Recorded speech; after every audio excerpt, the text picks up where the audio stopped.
Mi madre se puso del lado de mi padrastro, los hijos de él me echaron de la casa, pero olvidaron que soy el dueño. Esta vez, les voy a dar una sorpresa. Hola a todos. Nunca me habría imaginado, siendo un hombre de 35 años, que la meticulosa planificación patrimonial de mi padre terminaría causando la ruptura de nuestra familia. Hay mucho que asimilar aquí, y quiero asegurarme de darles una imagen completa, así que empezaré desde el principio. Trabajo como arquitecto senior de software para una de las grandes empresas tecnológicas en Seattle. Mi padre siempre había soñado con que yo tuviera un empleo como este. La tecnología es el futuro, decía orgulloso, después de que fui aceptado en el programa de Ciencias de la Computación de la Universidad de Washington. Él tenía un negocio de construcción rentable y no era un experto en tecnología, pero tenía una habilidad notable para predecir tendencias. Comenzando con la recesión de finales de los años 80, papá fundó su empresa de construcción desde cero. Durante algunos de los periodos más difíciles de la industria, asumió proyectos que otros contratistas evitaban, usando solo una camioneta y sus herramientas. Mamá me contaba que en esos días vivían en un pequeño apartamento y eran muy ahorrativos, pero papá tenía una fe inquebrantable en su visión. La clave no es solo construir edificios, sino relaciones, solía decir. Esa forma de pensar lo llevó a superar los primeros años complicados. El negocio de papá era único por la forma en que trataba tanto a los clientes como a su personal. Incluso si eso significaba perder licitaciones frente a rivales que prometían plazos poco realistas, él creía firmemente en precios abiertos y calendarios veraces. Primero establece confianza, solía aconsejar, las ganancias vendrán después. Su negocio, conocido por asumir complejos proyectos de restauración que requerían tanto experiencia técnica como sensibilidad histórica, se destacó en el área de Seattle a mediados de los años 90 debido a la devoción que cultivó con sus clientes y empleados. El negocio de papá sobrevivió a la crisis financiera de 2008, cuando muchas empresas constructoras cerraron. Durante ese tiempo, no despidió a un solo empleado, en cambio, redujo sus ingresos personales a cero y sacó una segunda hipoteca sobre su querido Mustang. Aprendí más sobre liderazgo viendo cómo manejaba esa situación que en cualquier curso de gestión. Los empleados son como tu familia extendida, me decía. Si cuidas de ellos, ellos cuidarán de tu negocio. No me di cuenta en ese momento de cuánto influyó su enfoque gerencial en mi propia carrera. Muchas de sus ideas las apliqué cuando me ascendieron a líder de equipo en mi empresa de software. Implementé procedimientos detallados de documentación para nuestro código, al igual que él llevaba registros detallados de cada sitio de construcción. Su atención en fomentar buenas relaciones me ayudó a guiar a mi equipo de desarrollo a cumplir con plazos de proyectos desafiantes. Conocí a Emily, ahora de 34 años, en un hackathon en mi penúltimo año de universidad. Ella ayudaba a planificar el evento mientras estudiaba administración de empresas. A pesar de mi falta de sueño, mi adicción a las bebidas energéticas y probablemente mi aspecto desordenado, de alguna manera encontró encantadora mi pasión por el código.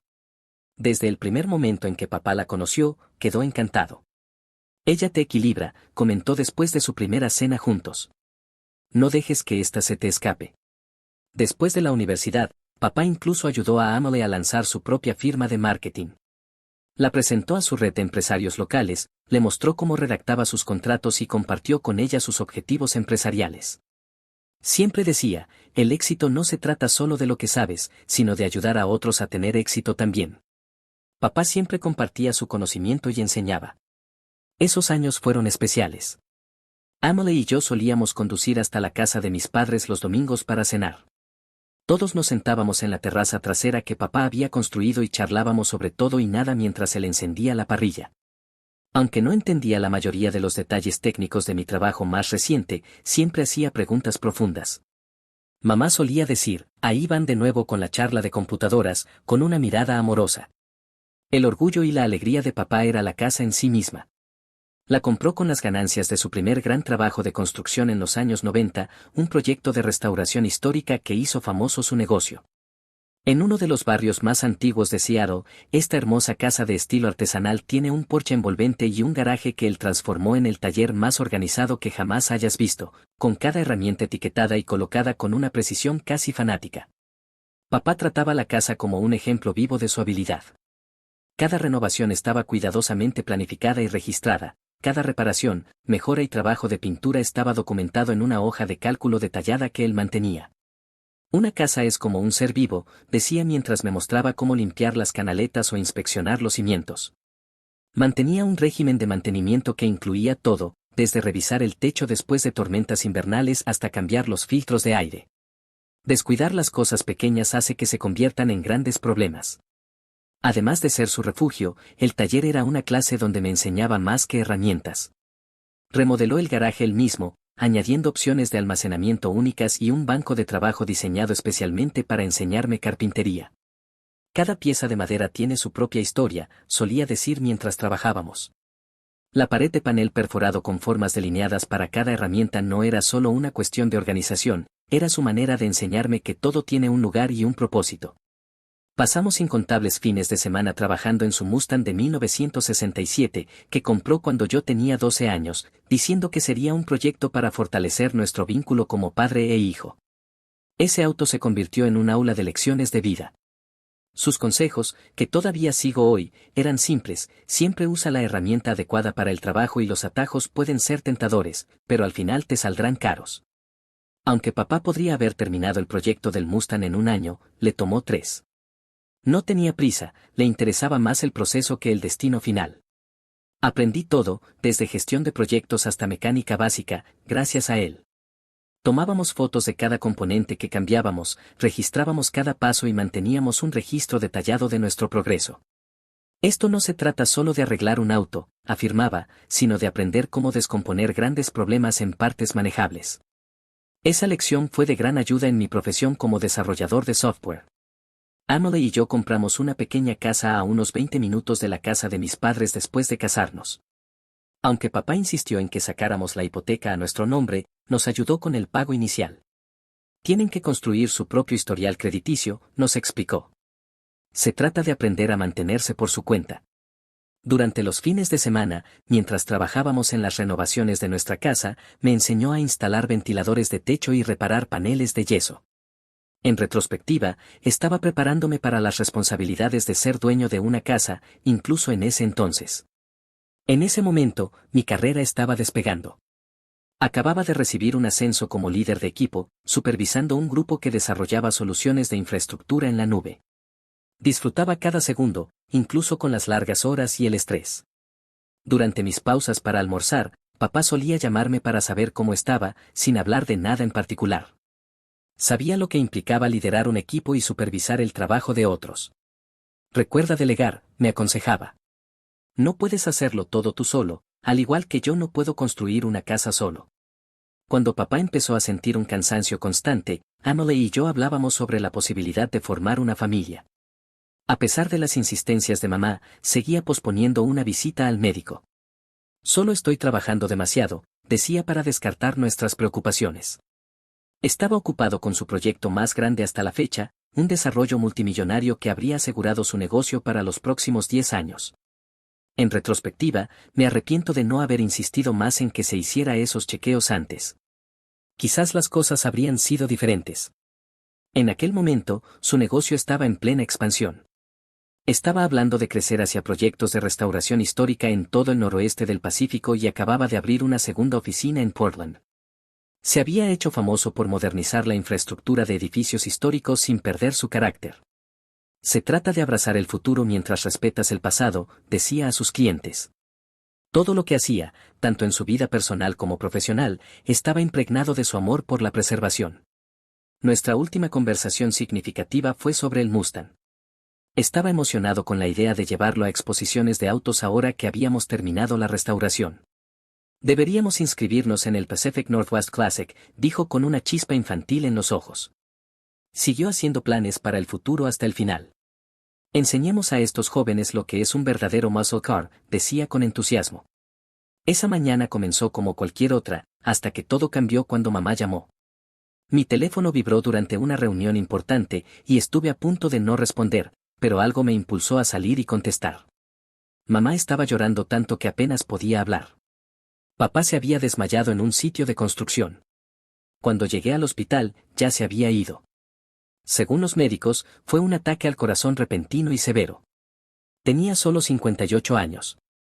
Las semanas posteriores a la muerte de papá fueron un torbellino de duelo y trámites burocráticos. El funeral estuvo lleno de gente, el negocio de papá y su implicación en la comunidad habían impactado a muchas personas. Proveedores, contratistas e incluso competidores se presentaron para mostrar su apoyo. Todos compartieron historias sobre cómo papá los había ayudado, aconsejado o simplemente estado ahí cuando necesitaban a alguien con quien hablar. Un viejo artesano me contó cómo papá había logrado mantenerlo en nómina durante una enfermedad prolongada, a pesar de que no podía trabajar. Tu padre entendía que los negocios se tratan de personas primero, me dijo. Los empleados de la empresa estaban devastados. Muchos de ellos habían trabajado con papá durante décadas y me contaron cosas que nunca antes había oído, como cómo pagó los libros de texto universitarios de la hija de un capataz, ayudó a otro a superar un divorcio o se quedó tarde para enseñar a los aprendices los detalles de la restauración histórica. La sala de conferencias de la oficina se convirtió en un monumento improvisado, lleno de fotos y notas escritas a mano de clientes y empleados. Todos nos sorprendimos por lo bien preparado que estaba papá para todo. Su abogado, el señor Anderson, nos convocó a una reunión una semana después del funeral. Sacó un enorme archivo con la etiqueta Protocolo de Seguridad Familiar, escrito a mano por papá. Dentro había decenas de documentos organizados meticulosamente con instrucciones detalladas sobre varios aspectos de su patrimonio. El señor Anderson me dio un recorrido de 3 días por los documentos del patrimonio de papá. Cada carpeta codificada por colores incluía notas personales explicando sus decisiones, además de los documentos legales. Nunca he visto un plan patrimonial tan detallado en mis 35 años de práctica, comentó el señor Anderson. Papá incluso había incluido un plan de transición empresarial a 5 años con planes de respaldo para diferentes circunstancias. Después de eso, mamá empezó a asistir al grupo de apoyo para el duelo de su iglesia. Fue allí donde conoció a Steve, de 58 años. Al principio, solo lo mencionaba de pasada. Steve sugirió este gran libro sobre cómo sanar o Steve dijo que es normal sentirse así. Steve era uno de los facilitadores del grupo y había perdido a su esposa por cáncer 2 años antes. Aunque parecía un poco temprano, me alegré de que mamá estuviera recibiendo apoyo. Emily me recordó que cada persona vive el duelo a su manera. El grupo de apoyo se reunía todos los martes por la noche. Pronto, mamá empezó a asistir a eventos de la iglesia con Steve más frecuentemente. Lo que comenzaba como reuniones de café después de los servicios se convirtió en almuerzos, y luego en cenas. Nuestros amigos de la familia empezaron a preocuparse por lo rápido que avanzaba su relación. Durante una reunión familiar, mi tía Jane me llevó a un lado para expresar su inquietud de que mamá estuviera apresurándose en todo esto para llenar el vacío que dejó papá. Los cambios en mamá se hicieron más evidentes. Se cortó el cabello, empezó a vestirse diferente e incluso deshizo el jardín que papá había ayudado a crear. Cada vez que cuestionaba estos cambios, ella respondía, es hora de un nuevo comienzo. La mujer que antes pasaba horas narrando historias sobre su vida con papá ahora apenas lo mencionaba. Todo avanzó más rápido de lo que cualquiera de nosotros había anticipado. Apenas 6 meses después de la muerte de papá, mamá anunció que Steve se mudaría a la casa. Sus propios hijos adultos, James, 30 años, y Lisa, 32 años, también pensaban que sería una buena idea para traer vida de vuelta a la casa. Hice un esfuerzo por ser comprensivo, pero parecía como si mamá estuviera apresurándose a reemplazar todo lo que papá había construido. Ahora estoy en una encrucijada. ¿Cómo puedo preservar el legado de papá sin poner en peligro las posibilidades de felicidad de mamá? Emily me aconseja encontrar un equilibrio, pero no puedo dejar de pensar en la carta de papá, hijo, preserva esos recuerdos. Actualización 1. Hola. Lamento haber tardado en actualizar y agradezco todos los consejos que me dieron en mi publicación anterior. Han pasado 3 meses desde mi última publicación y las cosas han empeorado mucho. La actitud dominante de Steve, que antes me incomodaba, ahora ha evolucionado a un comportamiento como si él fuera el dueño de la casa que papá me dejó. El mes pasado, Steve decidió comenzar un proyecto de restauración significativo sin siquiera pedirme permiso. Cuando fui a visitar un fin de semana, encontré a unos contratistas arrancando las estanterías empotradas que papá había hecho para la sala de estar. Steve estaba supervisándolos como si fuera el propietario, diciéndoles que tiraran toda esa madera vieja al contenedor de basura. Esas estanterías no eran solo muebles, eran el último proyecto que papá y yo trabajamos juntos antes de que se enfermara. Cuando lo enfrenté, Steve respondió de manera condescendiente, mira, hijo, enfatizando la palabra hijo de una manera despectiva, esta casa necesita ser actualizada al siglo XXI. El gusto de tu padre estaba muy anticuado. Te estamos haciendo un favor al aumentar el valor de la propiedad. Le recordé que, legalmente, cualquier modificación necesitaba mi aprobación. Mamá obviamente estaba de acuerdo con él, pero Steve simplemente se rió y añadió, tu madre y yo vivimos aquí, no necesitamos permiso para mejorar nuestro hogar. Mamá lo defendió diciendo, Steve sabe de estas cosas, solo está tratando de ayudar. La misma mujer que una vez adoraba esas estanterías y solía exhibir su colección de tazas de té antiguas en Navidad ahora actuaba como si solo ocuparan espacio. Le mostré los detallados planes de mantenimiento de papá para la casa, pero ella los descartó como aferrarse al pasado. Además, la relación con los hijos de Steve también se ha deteriorado. James ha tomado el taller de papá y lo ha transformado en un gimnasio de CrossFit. Mientras estaba de viaje por trabajo, organizó una venta de garaje y vendió la mayoría de las herramientas de papá. Lisa, por su parte, trata la casa como si fuera su propio proyecto de diseño personal, repintando habitaciones e instalando suelos de vinilo modernos en lugar de los pisos de madera que papá había restaurado meticulosamente. Una noche, después de cenar, Steve me apartó y dijo, dado que estamos pagando para vivir aquí, deberíamos tener nuestros nombres en la escritura. Es lo justo. Tuve que explicarle que no pagan una hipoteca porque la planificación de papá pagó la casa en su totalidad. Ni siquiera cubren el alquiler. Todos los gastos de mantenimiento, seguros e impuestos sobre la propiedad los pago yo. Emily me sugirió que dejáramos de hacer visitas semanales ahora que Emma, nuestra hija, está aquí. Tiene razón, el estrés en esa casa no beneficia a nadie. Sin embargo, tomar distancia solo ha hecho que Steve se sienta más seguro. Ha comenzado a enviarme facturas por mejoras que nunca aprobé y las realiza con mayor frecuencia.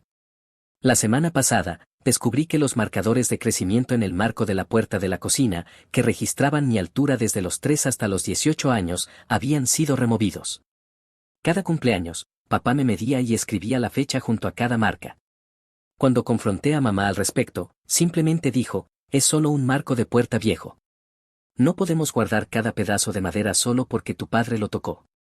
Ahora paso más tiempo sentado en la vieja silla de papá, el único mueble que logré conservar, en mi propio garaje. El señor Anderson me aconseja que empiece a considerar soluciones a largo plazo. Legalmente, la casa me pertenece, pero eventualmente tendré que tomar decisiones difíciles sobre su destino. ¿Cuándo se convierte en prioridad ser el chico malo para preservar el legado de tu padre? ¿Y cómo defiendes el terreno moral cuando toda tu familia está en tu contra? Actualización 2. Hola. Agradezco todos los consejos que me dieron sobre mi publicación anterior. La situación ha llegado a un punto crítico, y finalmente tomé una decisión que probablemente lo cambiará todo. La semana pasada hablé con mi asesor financiero sobre la situación de la casa.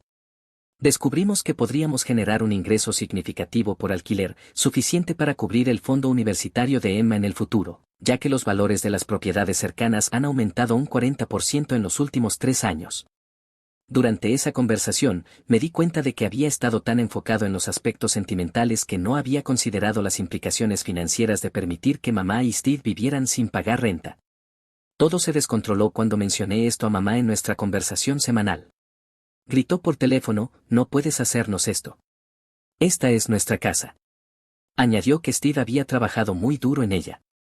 Se negó a escuchar cuando intenté explicarle que solo estaba considerando mis opciones. Continuó hablando sobre todas las mejoras que habían hecho, ignorando por completo el hecho de que nunca había aprobado esos cambios. Una hora después, Steve llamó. Estaba molesto, y su tono era diferente al usualmente arrogante. Escucha bien, dijo, hemos construido una vida en esta casa. Solo porque extrañas a tu padre no puedes venir y arruinarlo todo. Me interrumpió cuando intenté explicar los problemas financieros, afirmando que ahora tenían equidad de esfuerzo en la propiedad. Le recordé que legalmente la casa me pertenece. Hay una razón por la que papá me la dejó, le dije. Esteve respondió, tu padre ya no está aquí. Debes considerar a los que aún estamos vivos. Hablé con Emily y con el señor Anderson antes de tomar mi decisión al día siguiente. Cuando llegué a la casa, mamá y Steve estaban trabajando en otro proyecto de remodelación en el comedor. Habían comenzado a arrancar la moldura original del techo, que papá había diseñado específicamente para combinar con el estilo antiguo de la casa. Esa imagen me hizo decidirme aún más. Ustedes tienen 2 semanas para encontrar otro lugar donde vivir, les dije. Mamá rompió en llanto de inmediato, acusándome de ser insensible y cruel. Steve intentó intimidarme argumentando que no podía echarlos a la calle. Comenzó a enumerar todos sus lazos locales, incluido su lugar de trabajo, su iglesia y sus amigos del vecindario. Enfrentando estas circunstancias desafiantes, mantuve la compostura y la firmeza, como papá me había enseñado. Declaré, esta es mi propiedad. Papá me la dejó por una razón, y estoy ejerciendo mi derecho legal como propietario. El rostro de Steve se enrojeció, y comenzó a enumerar todo el dinero que habían gastado en las mejoras. Le informé que el valor histórico de la propiedad en realidad había disminuido debido a estas alteraciones no autorizadas. Las cosas empeoraron cuando Lisa regresó a casa y se unió a la discusión. Mamá utilizó el embarazo de Lisa como un arma emocional de inmediato. ¿Cómo puedes tratar así a tu hermanastra? Va a tener un bebé. Aunque el embarazo de Lisa es importante para ellos, tuve que explicar que eso no afecta mis derechos sobre la propiedad y que ella no es mi hermanastra. Desde entonces, ha habido un constante asalto de manipulaciones emocionales. Toda la familia de mamá se ha unido en mi contra. Su hermana me llamó llorando y dijo, nuestros padres querían asegurarse de que mamá estuviera segura. El hermano de Steve, un agente inmobiliario local, dejó mensajes sobre lo difícil que está el mercado de alquiler. Incluso primos lejanos, con los que apenas tengo relación, me han enviado largos mensajes sobre ideales cristianos y lealtad familiar. Lidiar con amigos de la familia que me han conocido desde que era niño es lo más difícil. Personas que crecieron conmigo ahora me dicen lo decepcionados que están con mis decisiones y cada llamada se siente como una pequeña traición. Algunos incluso afirman que estoy dañando la reputación de papá en el vecindario. El problema es que esto no tiene que ver con crueldad o ganancias. Se trata de honrar los deseos de papá y preservar las cosas que él creó. Ya ha sido lo suficientemente doloroso ver cómo destruyen metódicamente cada rastro de él. La casa era su legado.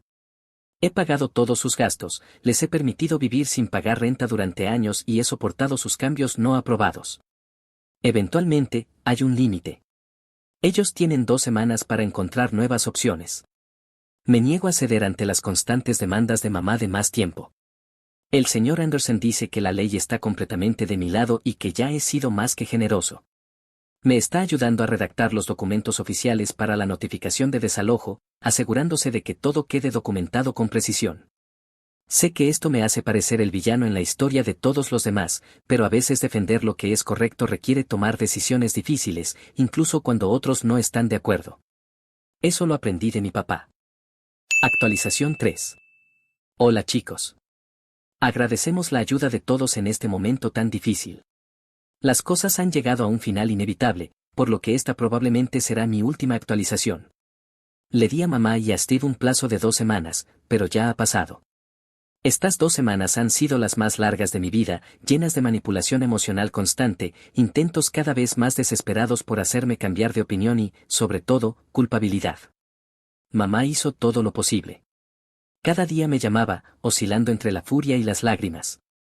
Un día me decía, te cambié los pañales, lo di todo por ti, y al día siguiente gritaba en mi contra. Steve también cambió de estrategia, intentando negociar en lugar de intimidar. Propuso establecer un contrato de arrendamiento formal y ofreció empezar a pagar renta. Sin embargo, no podía confiar en que cumplieran cualquier acuerdo que hiciéramos, considerando lo que habían hecho con la casa de papá. Cuando llegué a la casa, había un grupo de personas reunidas en el jardín delantero. 3 días antes de que venciera el plazo, mamá había pedido ayuda a amigos de la iglesia, familiares e incluso a algunos de los antiguos socios comerciales de papá. Habían preparado declaraciones sobre compromisos morales y responsabilidades familiares, en lo que equivalía a una intervención. Escuché a la gente criticarme por ser un mal hijo durante 2 horas. El pastor de mamá habló sobre el deber de honrar a tus padres. La antigua secretaria de papá recordó su generosidad con lágrimas en los ojos. Incluso mi maestra de primaria apareció para recordarme los valores que mi padre intentó enseñarme. La parte más difícil fue cuando Lisa se levantó y habló sobre cómo el estrés podía dañar a su hijo por nacer, mientras se cubría el vientre con las manos y mamá lloraba a su lado. Algunas mujeres de la iglesia me miraban con desprecio. Fue una lección experta en manipulación emocional, pero durante esta emboscada ocurrió algo inesperado. Sentí una extraña serenidad mientras escuchaba a todos hablar de papá. Personas que ni siquiera habían asistido a su funeral de repente proclamaban saber lo que él habría querido. Papá solía decir, mantente firme cuando sabes que tienes razón, y casi pude escuchar su voz en mis pensamientos. Me puse de pie y hablé al grupo. Describí cómo papá planeó todo cuidadosamente para asegurar el futuro de su familia y cómo había construido esta casa con sus propias manos. Mostré fotos de las modificaciones no aprobadas de Steve, incluyendo los elementos históricos que arruinó y el fino trabajo artesanal que reemplazó con materiales modernos de baja calidad. Luego presenté una carta de papá, en la que explicaba sus razones para dejarme todo a mí. Algunos de los socios comerciales mayores asintieron mientras leía sus palabras sobre confianza, responsabilidad y preservar su legado. Ellos entendieron, porque realmente conocieron a papá. Poco después, el grupo se dispersó. Algunos se fueron con expresiones de desaprobación, pero otros se disculparon suavemente al marcharse. Sin decir una palabra más, mamá y Steve regresaron al interior de la casa. La mañana del día límite, me presenté con el señor Anderson y un cerrajero. Aunque no era necesario, contraté una empresa de seguridad para estar preparado, por si acaso. La casa estaba vacía. El resto de sus pertenencias estaban empaquetadas en la camioneta de Steve. Steve no pudo evitar darme un último reproche. Mientras ayudaba a Lisa a subir al vehículo, me dijo, ¿estás feliz contigo mismo? Tu padre estaría tan orgulloso de cómo has tratado a tu madre. No respondí. Papá habría sabido lo que estaba haciendo. Estoy seguro de que él había previsto esta posibilidad. ¿Qué otra razón tendría para ser tan explícito en su testamento? Después de que se marcharon, caminé por la casa. Había subestimado la magnitud del daño. Habían utilizado materiales de calidad inferior para reemplazar los accesorios originales. Papá había pintado o eliminado el trabajo artesanal que tanto tiempo le había llevado. Pasamos tantos fines de semana en el taller y ahora estaba completamente cambiado. No tengo intención de reclamar daños, pero el señor Anderson documentó todo para posibles consideraciones legales. Solo quiero cerrar este capítulo y concentrarme en arreglar lo que pueda ser reparado. Ya contacté a algunos de los viejos amigos artesanos de papá y están ansiosos por ayudar a reconstruir las características que se perdieron. Por ahora, mamá se queda con su hermana. La mayoría de mis familiares han dejado de hablarme por completo.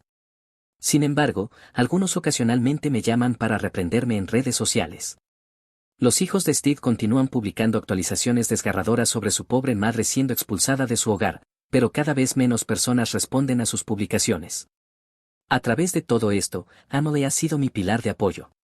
Me recuerda la carta de papá cada vez que empiezo a dudar de mí mismo, expresando su confianza en mi capacidad para tomar las decisiones correctas. Algún día le contaré a Emma sobre su abuelo y el legado que intentó preservar, pero es demasiado pequeña para entender lo que está pasando ahora. Para restaurar la casa a su estado original, estoy colaborando con un especialista en restauración. Podemos preservar el espíritu de lo que papá creó, pero no será perfecto. Algunas cosas no pueden revertirse. El taller será restaurado primero. El mismo lugar donde aprendí de mi padre es donde quiero que mi hija aprenda.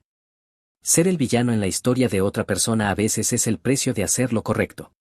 Tal vez nunca pueda reconstruir las relaciones que perdí, pero puedo vivir con el hecho de que preservé lo que mi padre confió en mí.